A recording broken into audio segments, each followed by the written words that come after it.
كلا الفريقين. خطأ لصالح فريق الإسماعيلي. كرة من على مسافة حوالي 33 ياردة من مرمى الحارس الهاني سليمان. كرة تسدد قوية، جول أول لفريق الإسماعيلي عن طريق اللاعب عمرو السولية. تصويبة صاروخية، يسدد هنا، يطلق مدفع بل بارد مدفع انطلقت من خلال مدافع نافارون الدراويش.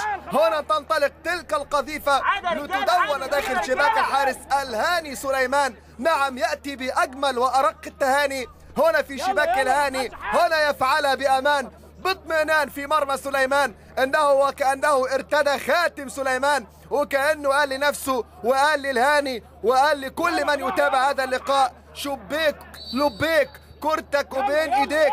تعمل ايه حبيبي؟ بالتأكيد في الشباك تغرد وتقول حنيت اليك. نعم، هو يفعلها الآن.